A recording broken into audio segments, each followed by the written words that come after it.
Episode 09 of 1001 Stories of Relationship. Echoes. Laura rose abruptly from her seat, the legs of her chair scraping against the floor like a final note. She began packing her decks with a frantic, silent urgency. Kelly, watching from across the aisle, felt the shift in the air. Laura was still on her trial period, barely into her second week, yet she moved like someone escaping a fire. In the days following Laura's first day at work, she encountered a wall of subtle hostility, dismissive glances, and tones as sharp as papercuts. Kelly, however, remained the exception, consistent, warm, and human. Because of that, Laura retreated into a world where Kelly was the only inhabitant. As Laura headed for the exit, Kelly hurried after her. Laura, where are you going? Office hours aren't over yet. Laura stopped, her shoulders dropping. She turned with a weary, hollow smile. Kelly, thank you for your kindness, but I'm done. I can't work with these people. They are toxic.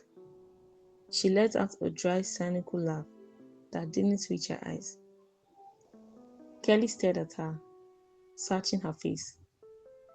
Is that really why you're quitting? Because of them? Laura nodded.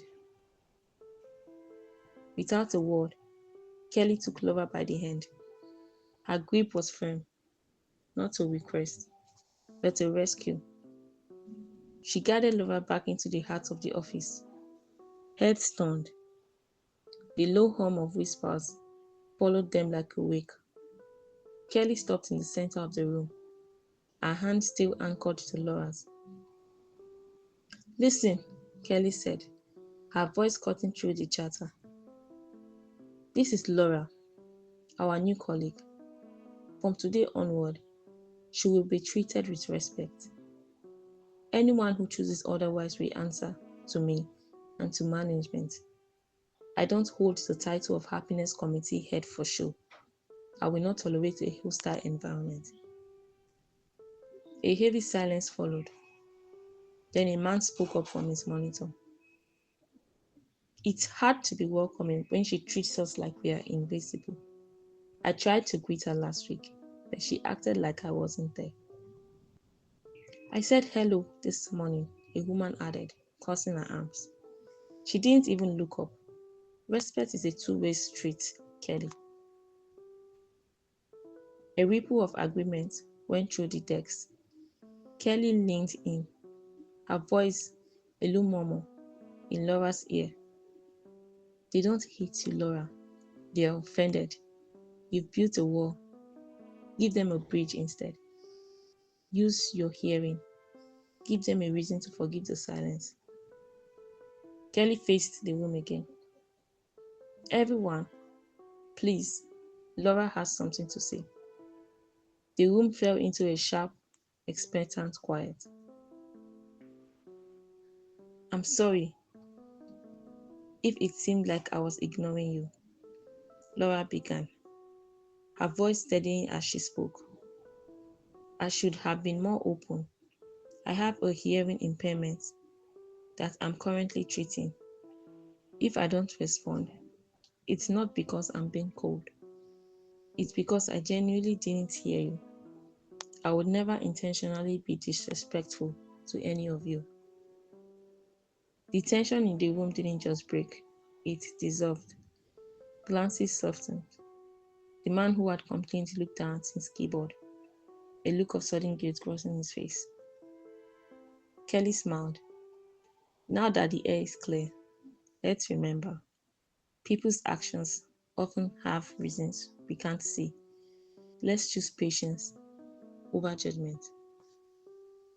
That evening, Laura made a point to say goodnight to her colleagues by name. At home, she sat in the quiet of her living room, reflecting on Kelly's graceful reset. The truth was more complex. Her hearing issue was real, But it wasn't the wall. Her own anxiety was. She had mistaken her own fear of being seen for their hostility toward her. Kelly had seen the circle, how Laura's distance invited their coldness, which in turn justified Laura's distance. By offering the bridge of the hearing impairment, Kelly had allowed both sides to drop their weapons without losing their pride. "I'll be kinder," Laura whispered to the quiet room, even when it had to be open. From that day on, the atmosphere shifted. Smiles were no longer forced, and conversations began to bloom in the spaces where silence once sat. Laura finally met the warmth she had allowed herself to give. She had learned the ultimate office truth: how you show up often determines how the world responds. And kindness, when chosen deliberately, always finds its way back to you. Keep enjoying the episodes of 1001 Stories of Relationship at 1001 Stories of Relationship.wordpress.com.